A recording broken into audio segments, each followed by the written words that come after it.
எல்லாருக்கும் வணக்கங்க. இந்த பதிவில் நம்ம பார்க்கக்கூடியது வரக்கூடிய சனிப்பெயர்ச்சி காலகட்டத்தில் நம்மளுடைய வாழ்க்கையிலையும் நம்மளுடைய வாழ்வாதாரத்திலையும் இந்த பிரபஞ்சம் எந்த மாதிரியான மாற்றங்களை தரப்போகுதுன்றது பற்றி தானுங்க ஆதாரபூர்வமாக வேதகால முறையில் துல்லியமாக இந்த பதிவில் நம்ம பார்க்க போகிறோம். மார்ச் மாதம் 29ஆம் தேதி, பங்குனி மாதத்துக்கு 15ஆம் தேதி, 2025 வருடத்தில் மார்ச் மாதம் 29ஆம் தேதி சனிக்கிழமை இரவு 9:44 புரட்டாதி நட்சத்திரம் சொல்லக்கூடிய குபேரர் அவதரித்த நட்சத்திரம். புரட்டாதி நட்சத்திரம் 3வது பாதத்தில் இருக்கக்கூடிய சனி பகவான் புரட்டாதி நட்சத்திரம் 4வது பாதத்துக்கு கும்பத்திலிருந்து மீன ராசிக்கு பயிற்சி அடைகிறார்.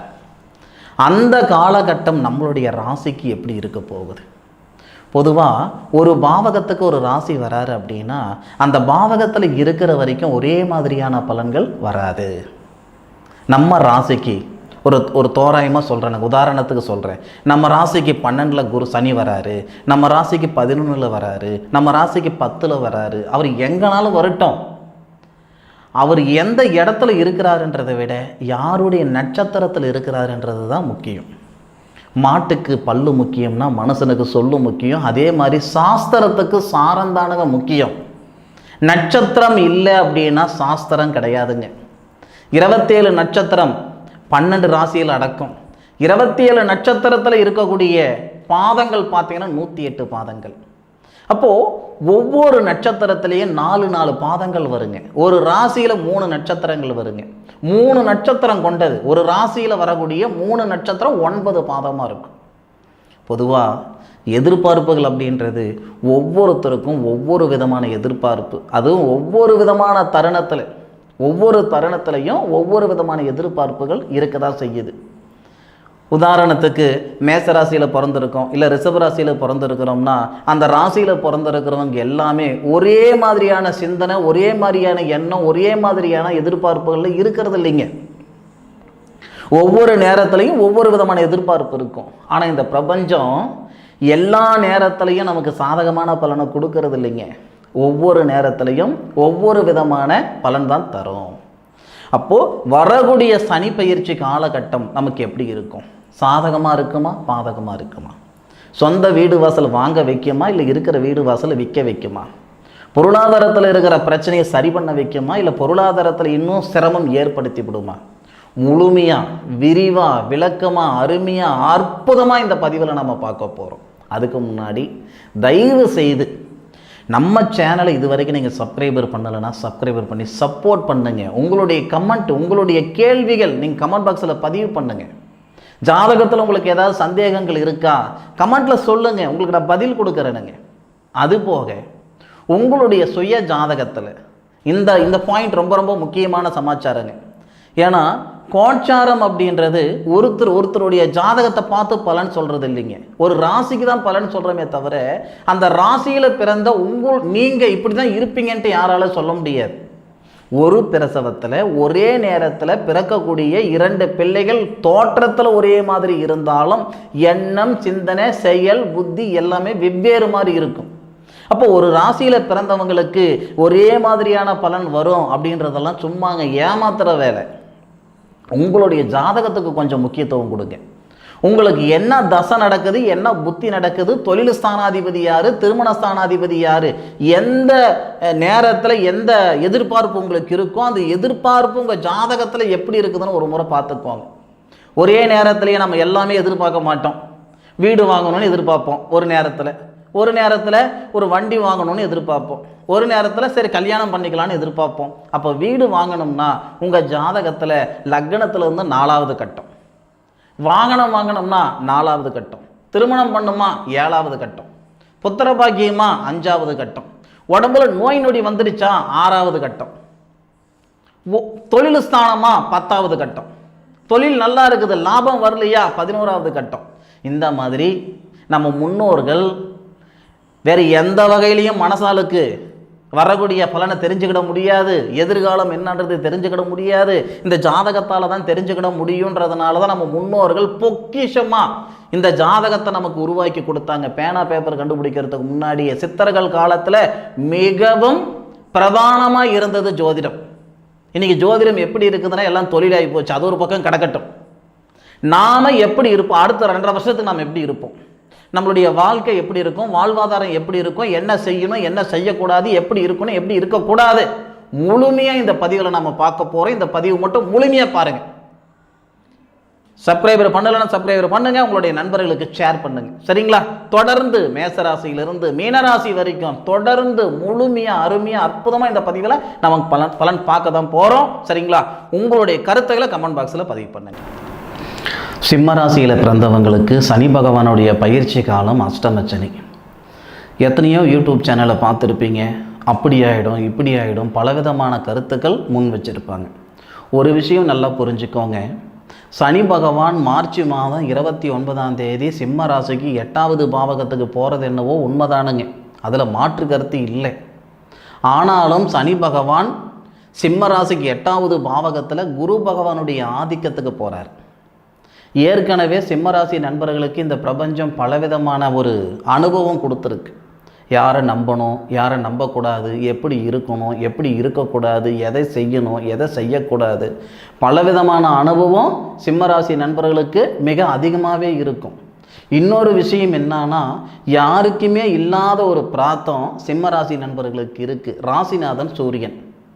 இந்த ராசிநாதன் சூரியனாக வரக்கூடிய ஒரே ராசி சிம்ம ராசி தானுங்க. அப்படி இருக்கக்கூடிய காலகட்டத்தில் வரக்கூடிய சனி பயிற்சி காலத்தில் சூதானமாக இருங்க. மார்ச் மாதம் 29ஆம் தேதியிலிருந்து மே மாதம் 16ஆம் தேதி வரைக்கும் 100% சரியில்லை.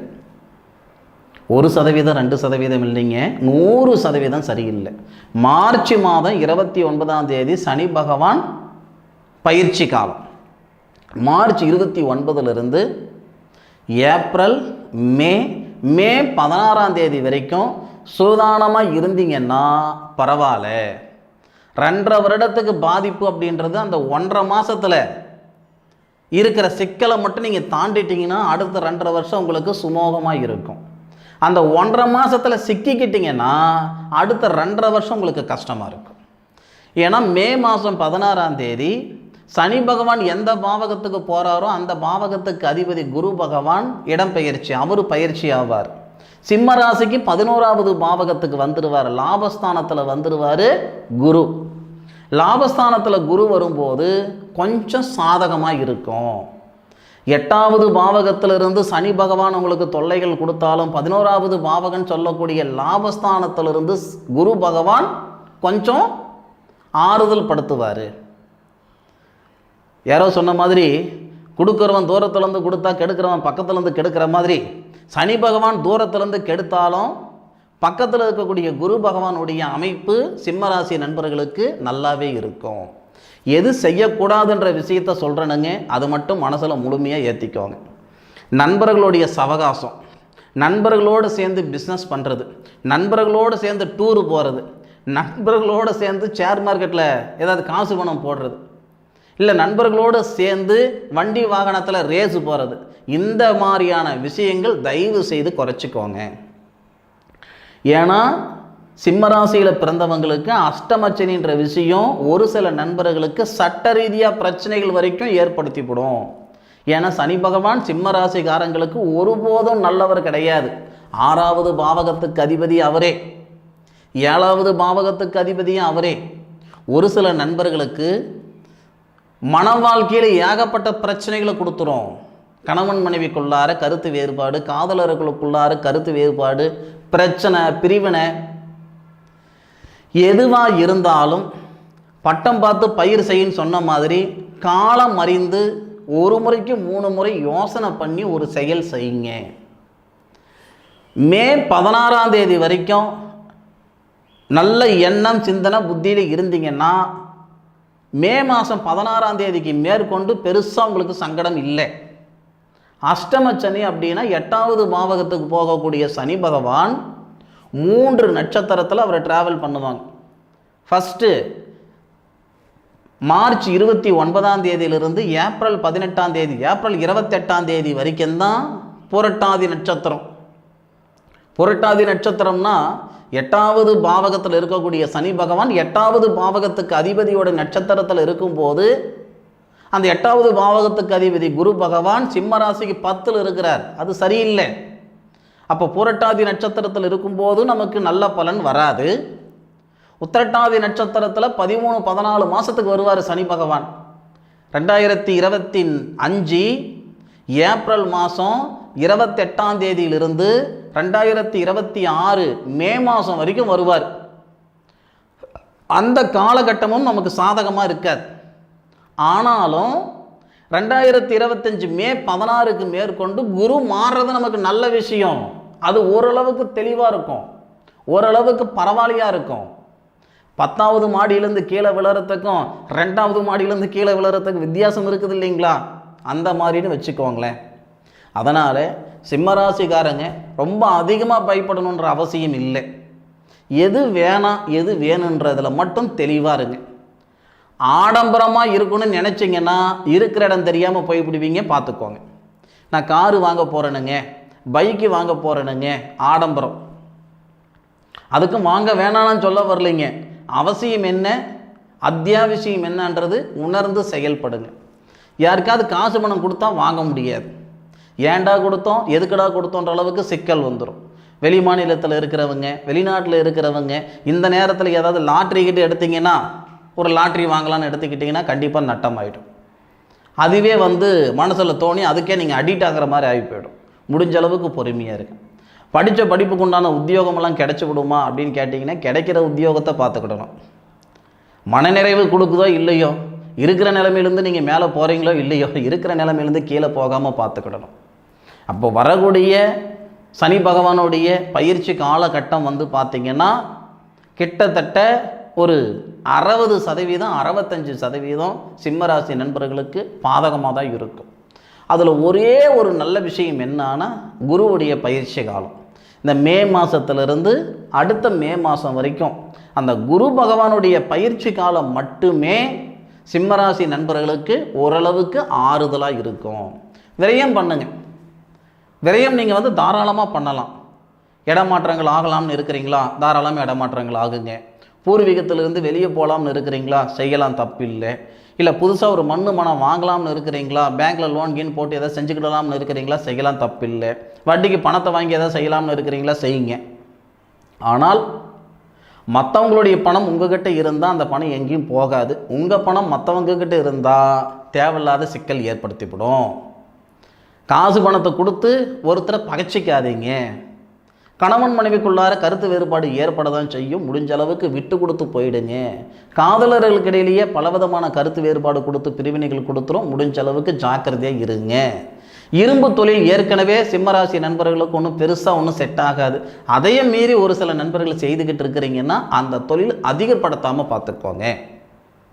நான் ஒரு 10 லட்சம் ரூபாய்க்கு அந்த பிஸ்னஸ் பண்ணிகிட்டு இருக்கிறேனுங்கன்னா அப்படியே தான் இருந்துக்கிட்டணுமே தவிர மேலே இன்னொரு 10 லட்சம் ரூபாய் அந்த பிஸ்னஸ் பெருக்கிறனுங்க அப்படின்னா தயவுசெய்து வேண்டாம். முடிஞ்ச அளவுக்கு இந்த நேரத்தில் உங்கள் நிழலை நம்புறது கூட யோசனை பண்ணி நம்புங்க. ஏன்னா நான் முதல்ல சொன்ன மாதிரி போகாத இடத்துக்கு போனேன்ற பேர், செய்யாத தப்புக்கு செஞ்சன்ற பேர், வாங்காத பணத்துக்கு வட்டி கட்டுற மாதிரி சூழல் ஏற்படுத்திவிடும். குருவுடைய அமைப்பு அந்த குரு பலன் இருக்கிறதுனால பெருசாக பாதிப்பு இல்லைனாலும், மலைக்கு கொடை பிடிச்சிக்கிறோம், தலை நனையலைனாலும் காலு நனையும் இல்லை, சாரல் அடிக்கும் இல்லை. அதனால் அதனுடைய தாக்கம் இருக்க தான் செய்யும். முடிஞ்ச அளவுக்கு ஒரு சதுர்த்தி மாதத்தில் 2 சதுர்த்தி வரும். விநாயகர் கோவிலுக்கு அரச மரமும் வேப்ப மரமும் சேர்ந்து இருக்கிற மாதிரி அதனடியில் விநாயகர் திருத்தலம் இருந்தால் விநாயகர் கோவிலுக்கு போயிட்டு வர்றது நல்லது, அல்லது நவகிரக கோவிலுக்கு போயிட்டு வர்றது நல்லது, அல்லது ஆஞ்சநேயரை வழிபடுறது நல்லது. சிம்மராசி நண்பர்கள் இந்த மாதிரி ஒரு பரிகாரங்களால் கட்டாயம் ஒரு நல்ல நிலைமைக்கான வரதுக்கான வாய்ப்புகள் கொடுத்துரும். நல்ல நிலைமைக்கே வர தேவையில்லைங்க. இருக்கிற நிலைமையிலேருந்து கீழே போகாமல் இருந்தால் சந்தோஷம் இல்லையா, இதை மட்டும் நீங்கள் கடைபிடிச்சிக்கோங்க. மற்றபடி சிம்மராசி நண்பர்களுக்கு வரக்கூடிய சனி பகவானுடைய அமைப்பு சாதகமாக தாங்க இருக்கும். இந்த பதிவு பற்றி உண்டான கருத்துக்களை கமெண்ட் பாக்ஸில் பதிவு பண்ணுங்கள். மீண்டும் அடுத்த ஒரு அற்புதமான தருணத்தில் உங்கள் அனைவரையும் சந்திக்கும் வரை உங்களிடமிருந்து விடைபெறுவது உங்கள் வீட்டு ஜோதிட நண்பனான டாக்டர் மா. காளிதாஸ் மணிகண்டன். திருச்சிற்றம்பலம். வாழ்க வையகம், வாழ்க வளமுடன்.